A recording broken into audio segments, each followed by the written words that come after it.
February 5th, 8:30 in the morning, and we are walking through the early morning sunshine in a big parking shopping center. We'll be up for that. Well, we got Jay and Michael here. Good morning, guys. Hey, cheers.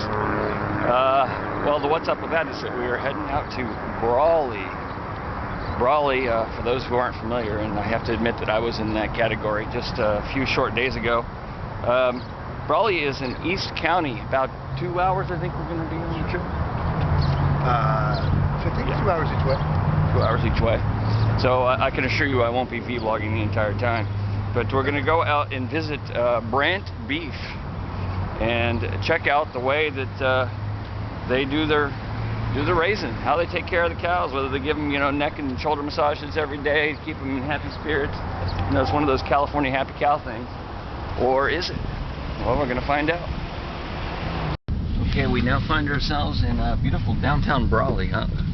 Or is there an actual downtown section?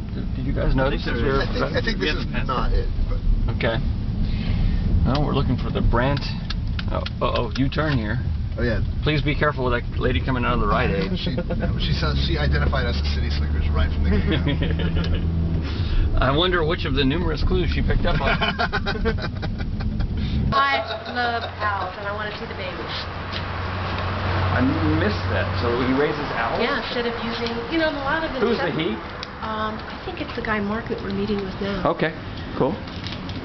And does he raise the owls by all the, basically, all the small rodents that are on around the farm? Hi, I'm Mark. Mark, hi, I'm Sandra. Nice to meet you. Hi, Mark. Great. Pleasure. Nice to meet you. Jake Porter. Nice to meet you. How you doing, Michael? Mark. Mark Jonathan. Nice to meet you. Well, is this the group? This is it. Okay, excellent, excellent. This is it. Well, I tell you what, you want to come inside a little bit and I'll call it. That would be great. Sure. We started the Oh, yard yeah. in 45, had a couple lines, maybe 4,000 head that we'd feed just for a few months out of the year, then sell them, and when it got too hot. And then we just gradually grew over the years, had a hurricane that hit in 77, had to swim the cattle out, and finally, this is the final picture. We have actually enclosed these fields into pens and then over here too. That's kind of like a bird's eye view of what we're going to go take a look at. Okay. It's the idea behind it. Now, how much of their lives do they spend in that spot? Well, they'll come in weighing about 300 pounds, and then so they're about 3 months old at that time. Then they'll be with us for a year. Okay. So, got some hats here for you guys. So from 300 to. They'll leave for the facility at 1,200 pounds. 1,200. Okay. Harvesting facility is the PC way of. Yeah. We just want go. the facts, the basics. There you go. Okay. Thank you. Welcome. So what's the plan? You got 2 vehicles? We do? Check that out. All right, there we go. Looking good. Yeah. It's my look. I'm gonna size mine down a little bit. Okay, well, we'll work on that. I'll have to size mine up. These are all some of our alfalfa fields. Yep. But, being in California, we have like some of the tightest regulations as far as pesticide and whatnot. And we try to do everything we can to reduce those pesticides that we're using in our fields, but we still have to spray a little bit. But one of the things that we've done is we've put basically these owl condos, and he just took off. Yeah, I don't know if you caught it, but the owl was in there a But second ago. there's a so Tom told me you guys wanted to see. But there's basically a wooden box 3 feet by 1 foot, and they're buried about 4 feet below. Okay. And no one thought these things would work, but I tell you what, every time we put one in, we're going to show you that the one they're putting in today. Okay. But within 2 to 3 weeks, it has a bunch of owls in there. Really? And they're really good Cool. at you know, like a natural predator against all the bugs and stuff that we have to deal with down here. Sure. So Bugs, not just rodents? bugs and rodents. Huh. Yeah, mice and what? Certainly, Mice. yeah. So. Do they? Yeah. And this is kind of the irrigation system. What type of owl, by the way? It's a burrowing owl. Brewing owl. Well, that makes sense for its home there. Yep. Yeah, but usually I think of them up in a nest. And tree, yeah. We do or have some barn. of those, the barn owls and the great horned owls. You don't have any little babies with you? You don't have a little nursery? No, sorry. We haven't gotten that for you. Oh. One of these days. This is kind of how the irrigation system works. What you do is before 12 o'clock the preceding day, you make an order for water if you need to water your field. Okay. And you call into the district and place an order. And for like this field will normally take 13 acre feet in a 24-hour period. An acre foot is basically 340,000 gallons of water. And what we do is everything's gravity fed, so you'll basically, and everything's on the fall, everything's laser leveled, and to try to be as efficient as you can with the water. We're farming about 4,800 acres now, and about 3,200 is alfalfa, and we got about 1,200 in Sudan grass. So 16% of your ration for your for the cattle is based on roughage. Right. And so that's the mixture between alfalfa and Sudan grass. And the rest comes from yellow corn that we get imported in from Nebraska and whatnot. So. And Sudan grass is, I'm not familiar with the term. Well, it's not growing this time of year. We plant it in March, and it's a grass that will get maybe 7 to 8 feet high, and you'll do 3 cuttings a year, and you'll be done, say, in September. This is a first-year field. That's why you got some other weeds that have come through, but gradually the alfalfa will choke it all out. So this broader leaf here is something else? Yeah, that's a malva weed. But you can see where the freeze really came in and just cooked the ends. Yeah. Got down to 18 degrees here. I just came back from the desert and I couldn't believe how many things were growing. Yeah, it was a tough wind. Never seen anything like Yeah? it. It's good. Yeah. It's good. Oh my God, I hated to be Do you do that? Do you just pick up your alfalfa and eat it like some of your visitors do? I like watching you guys do it. That's fine.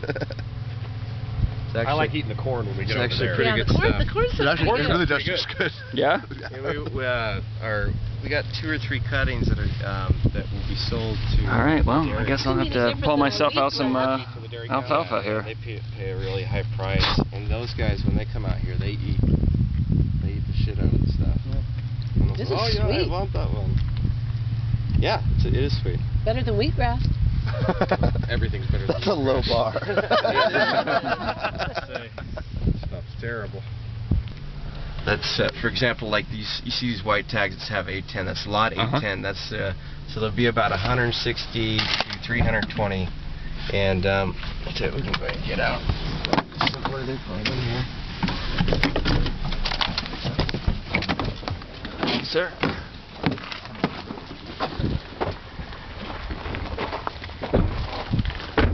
Seem a little hesitant. Yeah. About the vBlog camera. Perhaps they're shy. Camera You're shy. camera shy. Yeah. But as far as the ear tags, that's Mhm. lot 810. See that 1-3? They came here on January 3rd. And S means they're from one of our raisers named Stelzer. And that red tag is their individual ID number. And if they have the yellow tags in their ears? that means they got sick. Okay. So they were given antibiotics and they won't go into your... That means, well, it depends. For the last 300 days, if they got sick before that, then they still might be in the program. Okay. But they're here with us for a year, so Okay. 360. So they have about a 2-month window that they could still stay in the program if they got sick. But after that, they get kicked out. Is that a Holstein? And then they go into conventional.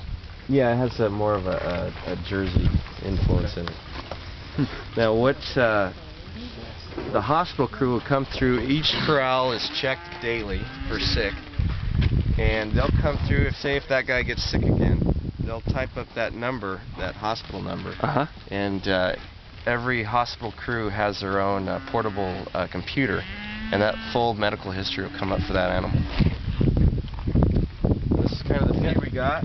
You know, I noticed having driven through the Central Valley of California on the 5 freeway, and you go near the feedlots, anywhere close to them, you're just overwhelmed with, you're shutting down the vents, and you're going, oh, how did I not do this in advance? I've been through this before. Why didn't I remember this time? Turn on the recirc. Yeah. No, and that's what I'm noticing is that, I'm not trying to take small breaths just to be merciful to myself. No, the Harris Ranch, you can smell it coming way ahead of time. Yeah. We really try to keep our pens. What's the difference? Why am I just not overwhelmed with that cow feedlot stench? We really try to keep them shaved down, clean down the pens, and what we'll do is we'll take it over to our composting yard over there. Okay.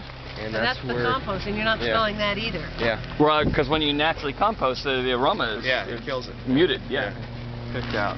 This is kind of the feed we got. You can kind of see you got your rolled corn, and then you have your alfalfa, and then, for example, this is what the Sudan grass. Yeah. This really helps the rumen digest all the feed. All right. What did you do to them? Yeah. But they'll average, when they're here, they'll average about 16 pounds a day.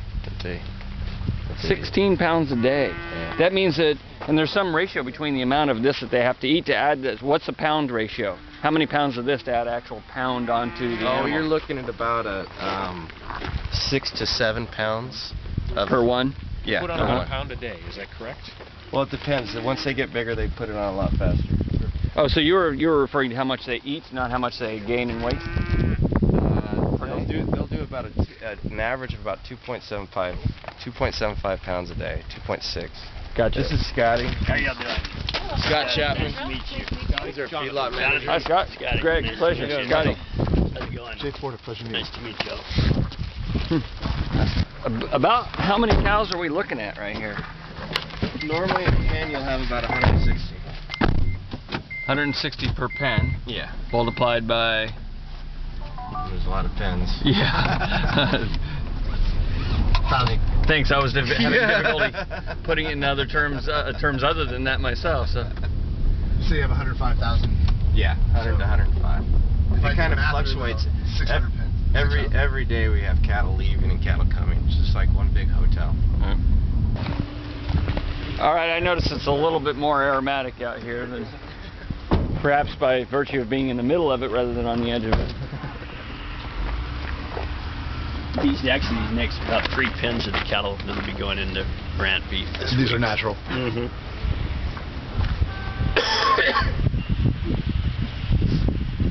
And about what's the average weight?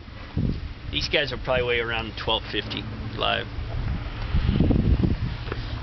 See that you got their individual number, their lot number. I'm curious. 224 they came in. Condition dependence now, right? They came in 224? Yeah, Last year. And almost a year, huh? These guys, what Mark was saying, that the top number up there, the 5923. Yep. That's cross-referenced with our lot tag number, and if you can see in this one steer's ear, it's called a RFID tag. And the calf ranch puts that on when they pick it up from the dairy. So that number there is cross-referenced with the RFID tag, which we have the information from the calf ranch where we can trace that animal back to the dairy of origin and its date of birth. So. Fascinating.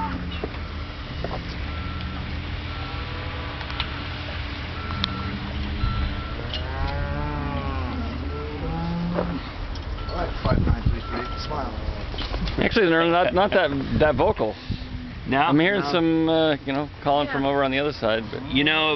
Most of the time they're quiet. Normally the only time you hear them bawling a whole lot is when they're hungry. Gotcha. And so if you're hearing cows moo, it's more of a complaint than anything? Yeah. It's not I always kind of imagined it was a sort of a satisfied kind of, I'm just here today and expressing myself. No? The milk commercials have us believing that. Yeah, gotcha. Exactly. Well, like what we'll do with these cattle is they'll all come up to the scale. We'll put them on the scale, and it's like you look at this here. Who's breeding? Who's breeding? all right. Do you need some private time? You are not touching me. Which is roughly what a truck will hold.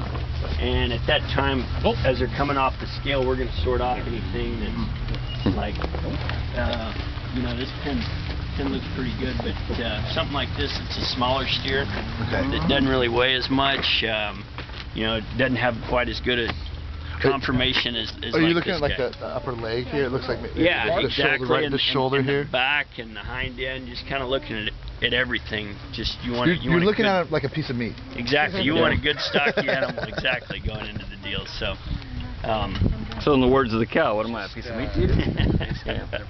All right, so you evaluate them visually to determine whether or not they go into this program that then would mean that we're going to get that cow or not. Right, exactly. So this is their compost area. You'll see like this. Sure, of course. And that is the compost turner. It's injecting water into the process as it mixes it up. Just comes down this entire row. Really hardly any aroma here at all. So you definitely get kind of just the humus, not hummus, but humus, dirt smell, and you get to smell almost a little bit of a nuttiness in the air. But other than that, certainly it's a little bit thick, but it's not offensive in any way at all. And it's 100% organic then. And then you just simply use this on your own alfalfa fields? On alfalfa, and then we sell compost actually to the other farmers around too.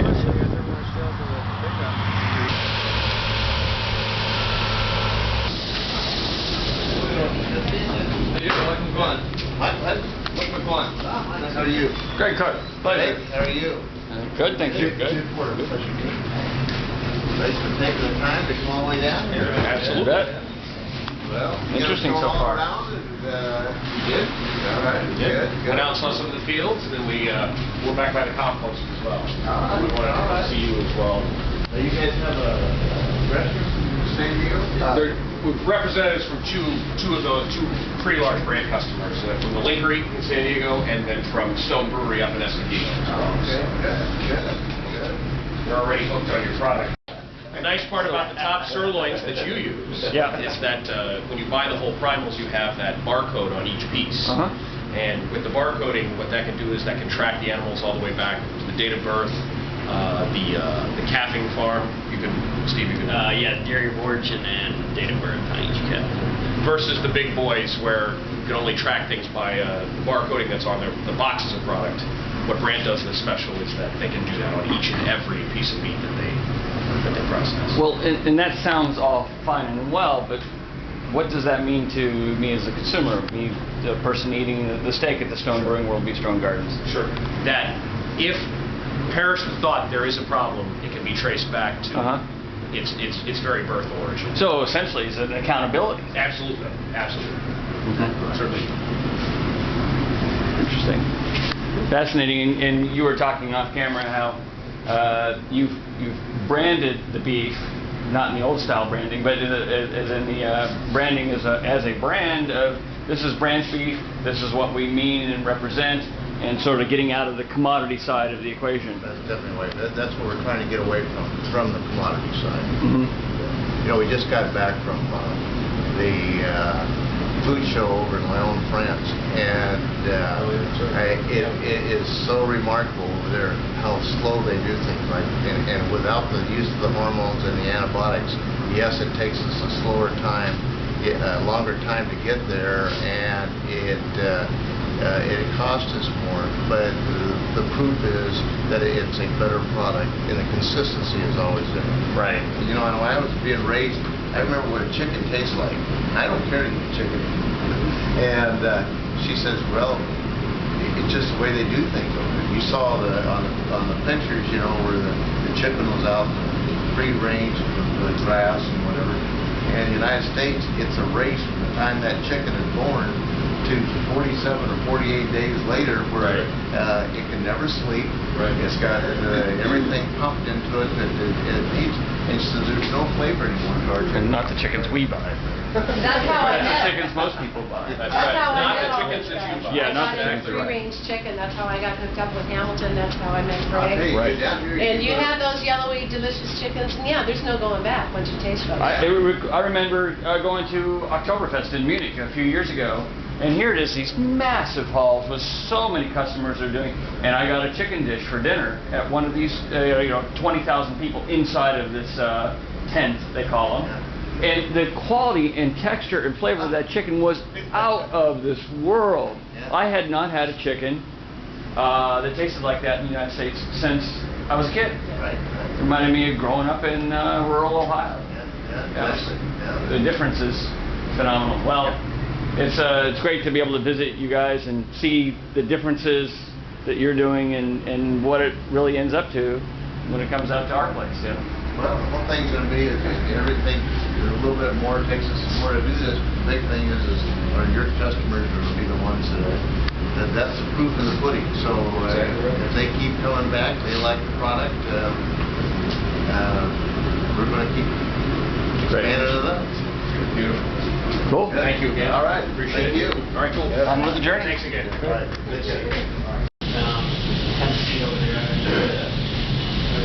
Stockton's Club. There it is. Members and guests only. Which one am I? I guess I'm not. You have to be. You have to be. You're with us. Members. Pretty secure, right? Most people don't get too excited about things, although it can get pretty exciting from time to time. There you go. Rarefied territory. Okay, I distinctly heard you say steak sandwich when you ordered these over the phone. Yep, minus the bread. I didn't hear you say minus the bread. I'm definitely seeing the result of minus the bread. I'm sure that the steak dish is a much bigger piece of meat. Wow. I haven't had a steak for lunch for memory. Of course, I probably should keep that in hushed tones around here. Blasphemy. Okay, now that I'm trying my best not to go completely comatose after that massive steak, at least by my standards. Hope you enjoyed it. For lunch. Thanks very much for lunch. You know, I was as we were driving out here from the feedlots to the restaurant, I noticed one field that actually quite large that had several hundred sheep, but they're what I would think of as free-range grazing. Mm-hmm. Why do you choose not to do that, or do you do any of that with your beef? Well, some people do focus on the grass-fed. What we think we end up with a lot better product by focusing on a high-energy ration that you can only get from having corn, flaked corn like we have, and that really helps bring out the marbling, and that marbling is where you get the nice texture, nice flavor, really sweet flavor of corn-fed beef, and you're not going to get that in grass no matter what you do. Well, and again, you still only use a percentage of corn. Yeah. What was that percentage? We're running at about 65% corn, flaked corn. The rest you got about a mix between alfalfa and Sudan grass. Mm-hmm. And then we also have molasses for palatability, mineral, and bakery, and also a distiller's grain. Gotcha.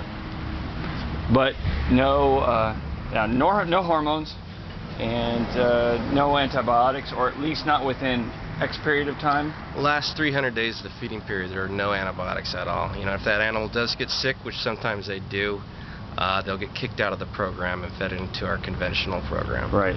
And the one thing that we do here at Brandt that very few other natural programs do is for the life, that whole life of that animal, it is never given a hormone.